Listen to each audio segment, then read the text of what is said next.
para que nos dé su opinión sobre este tema. Y me refiero al doctor en Derecho Constitucional, el abogado Juan Carlos Barrientos. Doctor, buenas noches. Buenas noches, Edgardo. Un gusto estar en su prestigiado noticiero. Doctor Barrientos, ¿qué opina usted de esa pretendida ley de extradición? Bien, Edgardo, si se ha estado llevando a cabo, como usted bien lo dice, más de 39 extradiciones e inclusive un expresidente, y ese procedimiento ha estado funcionando bien, entonces la gran pregunta es, ¿por qué cambiar? ¿Por qué no mejor utilizar el mismo procedimiento, pero en vez de utilizarlo a través de la figura de un auto acordado, que según la Ley de Organización y Atribución de los Tribunales, un auto acordado es una disposición que emite la Corte Suprema de Justicia, pero para aspectos de tipo disciplinario de los jueces y magistrados que trabajan en el Poder Judicial, y también lo utilizan para aspectos de carácter reglamentario. Un auto acordado, en consecuencia, no es una ley, no tiene la categoría de una ley. Entonces, algunos sectores dicen de que cómo es posible de que a través de esta figura reglamentaria o disciplinaria se pretenda llevar a cabo el protocolo y el procedimiento para una extradición. Entonces, por eso es que claman por una ley. Sin embargo, si usted tomara todo el procedimiento así como está ahorita en el auto acordado y de la misma forma usted lo interpolara dentro de una ley y aprobaran esa ley exactamente con esa misma redacción, pues me parece a mí que no habría tanto problema ni tanta crítica como la que ha existido actualmente, de que lo que se pretende es enredar el procedimiento de la extradición. ¿Pero usted cree realmente que de lo que se trata es simplemente de copiar, un copy-paste del auto acordado a una ley de extradición? ¿Usted confía que eso va a ser así? Yo creería que eso es lo que deberían de hacer porque lo considero lo más práctico. No, eso es lo que usted cree que deberían de hacer, pero usted cree que pero eso es lo que usted cree que harán. Sí, eso es lo que yo creo, pero fíjese que yo tengo también mi propio criterio en ese sentido. Mire, Edgardo, dice la Constitución de la República, y eso lo tienen casi todas las constituciones del mundo, que un tratado internacional, una vez que ha sido aprobado por el Congreso de la República, inmediatamente pasa a formar parte del derecho interno de Honduras. Y cada tratado que apruebe el Congreso, en consecuencia, se convierte en una ley. De tal suerte, entonces, que como el requisito sine qua non o fundamental para que pueda haber una extradición es que primero tiene que haber un tratado, el tratado que Honduras, poniendo el ejemplo puntual, celebró con Estados Unidos, ese tratado fue aprobado por el Congreso y en consecuencia es ley de la República.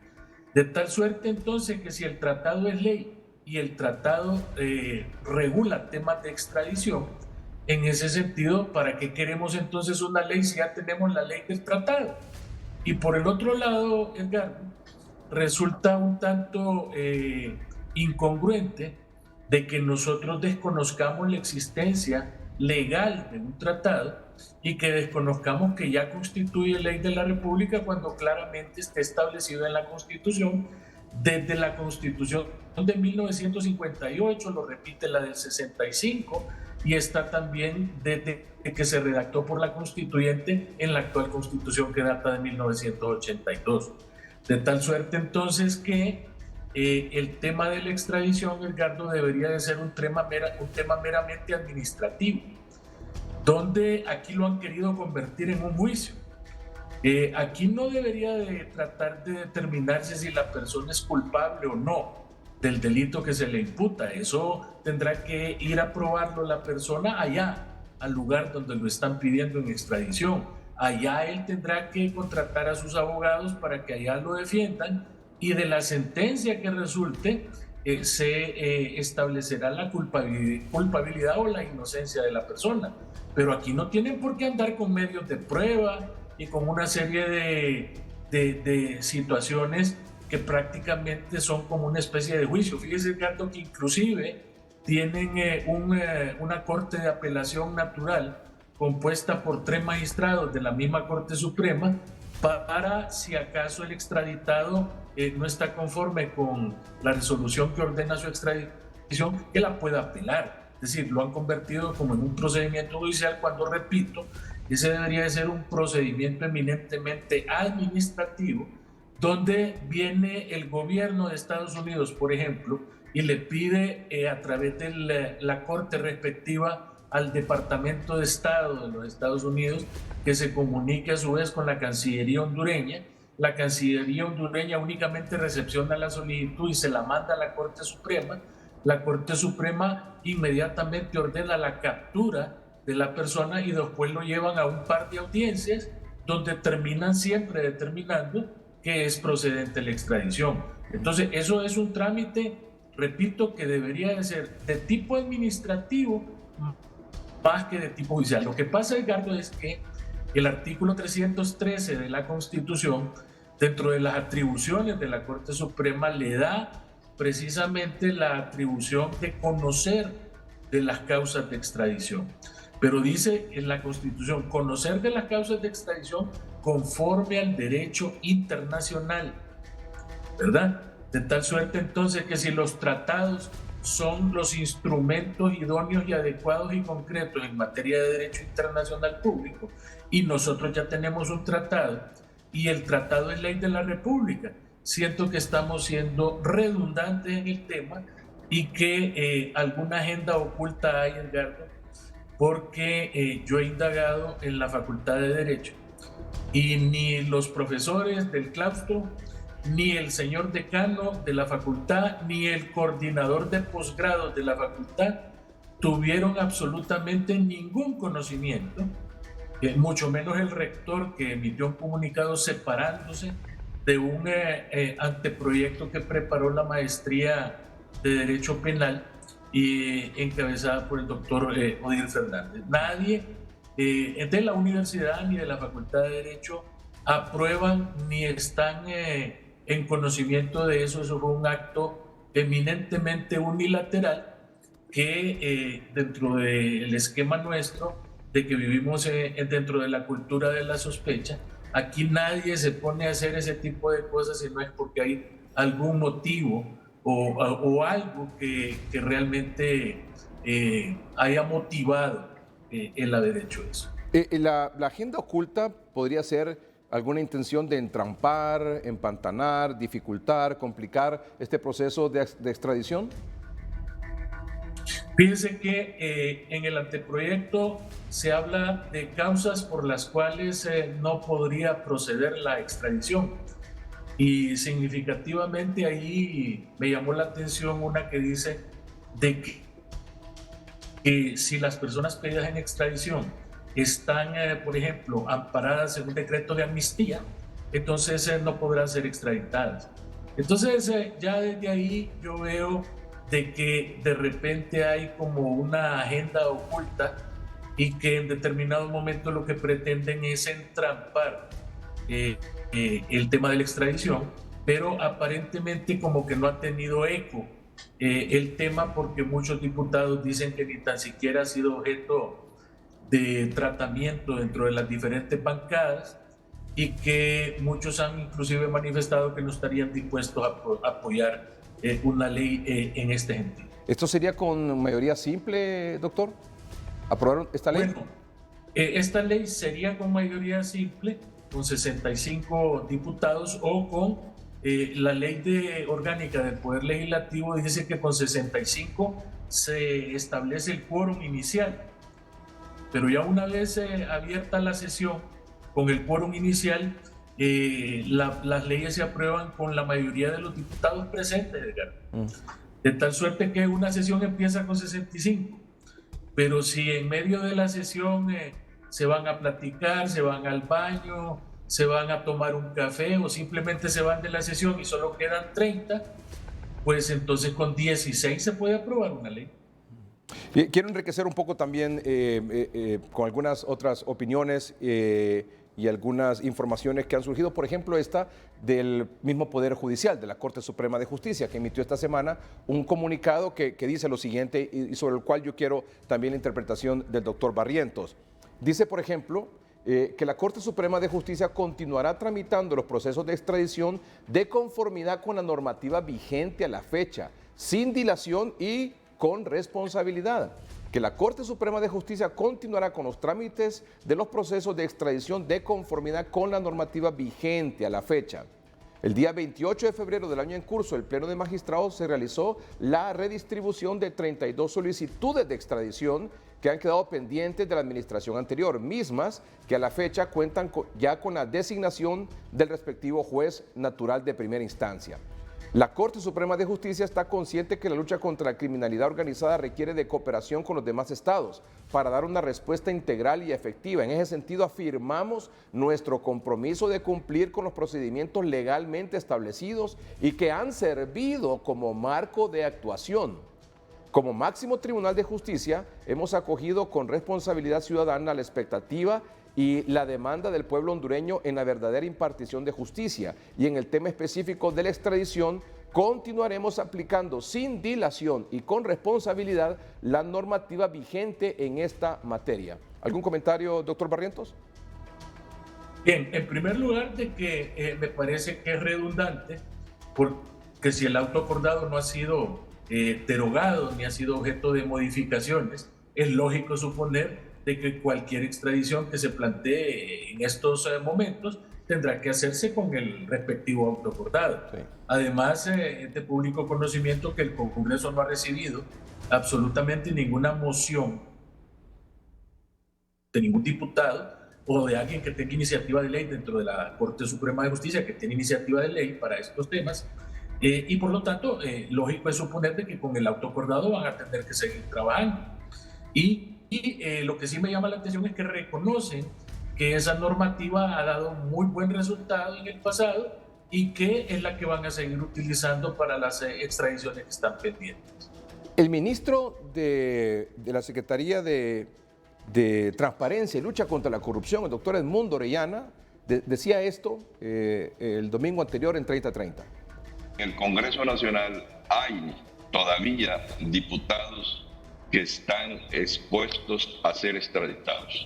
Hay diputados que están imputados en los tribunales por corrupción y que están vinculados a cuestiones de narcotráfico y han sido señalados en los juzgados de Nueva York. Esa gente, Melgar, va a participar en la discusión, pese a que la ley de orgánica del Poder Legislativo se los prohíbe. Esta gente, recuerde usted que los narcotraficantes y los lavadores de activos son gente de mucho dinero, es gente que tiene, bueno, un poder económico enorme, gigantesco, y esa gente es capaz de retorcer el brazo a quien sea para que esa ley sea lo más complicado posible. Por eso me parece que todas estas iniciativas, unas que probablemente por ejemplo de la universidad, a mí me preocupa mucho que un posgrado mande un proyecto de ley al Congreso Nacional y haciendo caso omiso que la autoridad suprema de la universidad es la rectoría. Esos documentos, si salen de la universidad, deben ser a través del rector, no a través de un posgrado. Y que el posgrado lo haya mandado en este momento es un momento totalmente inconveniente. No, yo no dudo de la integridad de los señores académicos. El problema es que este momento no era el conveniente para presentar eso. Y presentándolo les facilita a aquellos diputados delincuentes, criminales que han estado dañando este país durante mucho tiempo y que han sido imputados criminalmente y que han sido señalados como vinculados al narcotráfico, para que ellos manipulen, manoseen ese proyecto de ley y que no se apruebe tal y como lo están presentando ellos, sino que lo manoseen y lo destruyan y lo desfiguren. Ese es el inconveniente. Este no es el momento. Cuando el Congreso Nacional se depure, cuando nosotros tengamos la capacidad de elegir a la gente que realmente va a representarnos ahí, que no va a ir a representar sus intereses a los criminales, al crimen organizado, entonces sí. Entonces, si quieren una ley de extradición, evitámosla. Una ley más no daña, pero este no es el momento.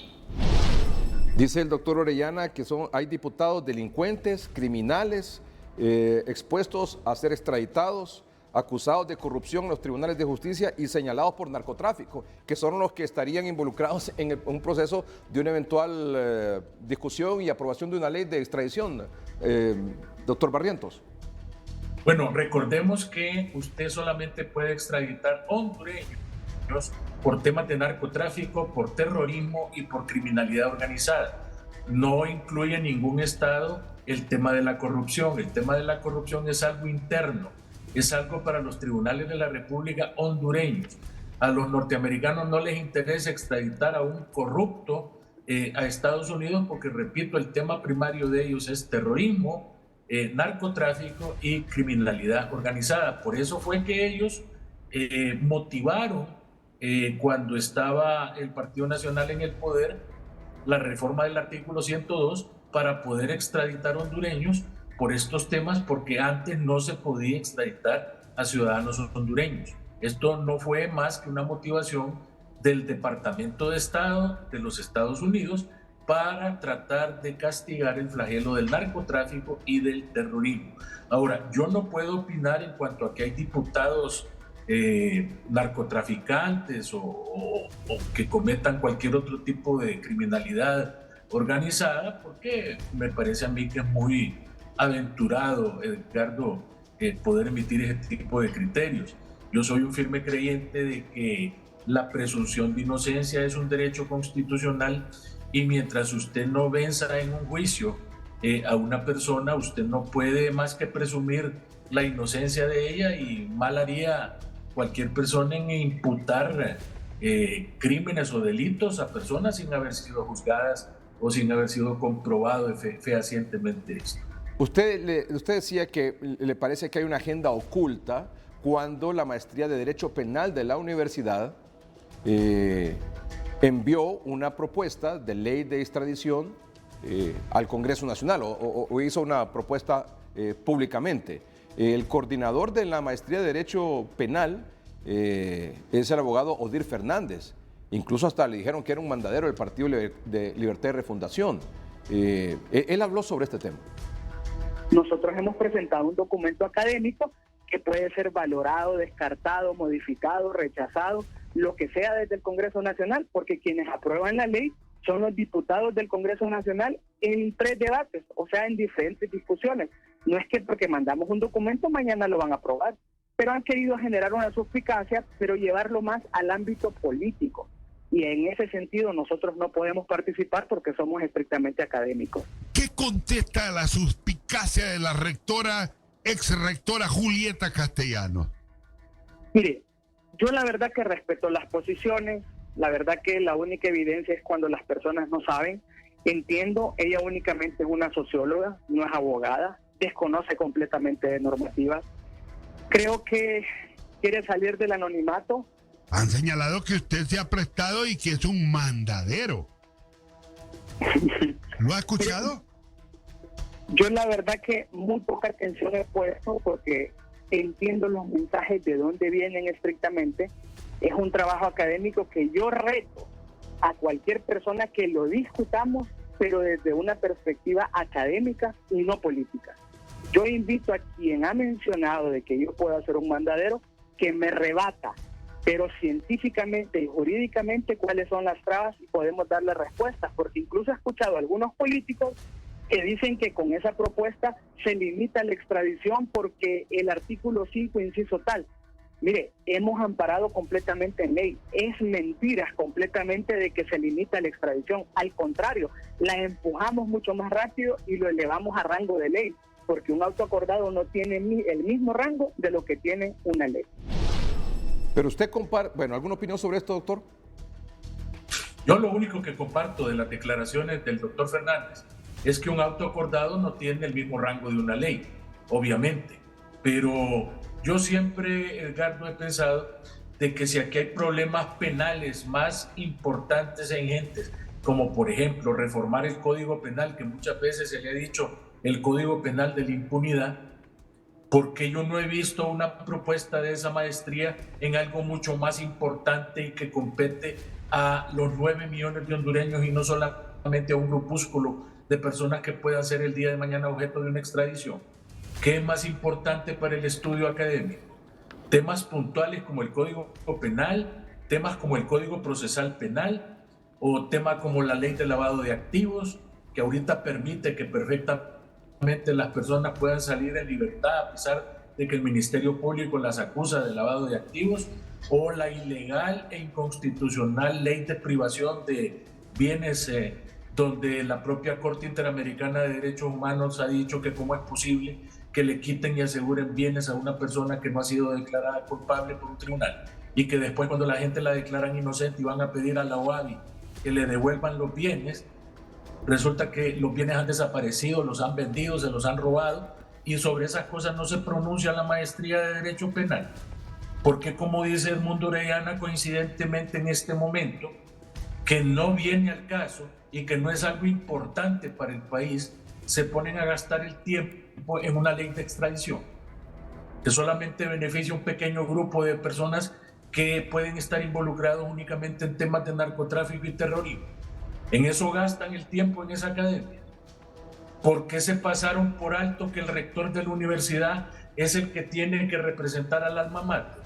¿Por qué pasan de soslayo que en la Facultad de Derecho hay un decano y que el decano ni cuenta se dio, ni tan siquiera lo consultaron para que mandara ese anteproyecto? ¿Quién les pidió que hicieran ese anteproyecto? ¿Por qué se los pidieron? ¿Por qué no mencionan todo eso? Esas son las cosas que el pueblo hondureño tiene por qué saber. ¿Quién les dijo que mandaran eso? ¿Por qué lo mandaron? ¿Por qué, habiendo cosas más importantes, se enfrascan en ese tema? Porque ellos mismos provocan la cultura de la sospecha. El auto acordado ha funcionado, no es necesaria una ley de extradición, no es el momento y, como dice usted, no viene al caso. No viene totalmente al caso. Muy bien. De hecho, hablando de eso de las reformas al Código Penal o derogación de algunas reformas que se hicieron, que se conocen como, ¿cómo dijo usted?, de impunidad, decretos de impunidad. Que provocan impunidad, porque es de público conocimiento que un montón de gente que ha sido acusada por lavado de activos y porque no pueden explicar de dónde sacaron millones de millones de los cargos que tenían, ¿cómo es posible entonces que después salgan en libertad porque le hicieron una reforma a la norma de lavado de activos, en el sentido de que tiene que haber un delito precedente y que la gente no tiene que explicar de dónde sacaron los millones?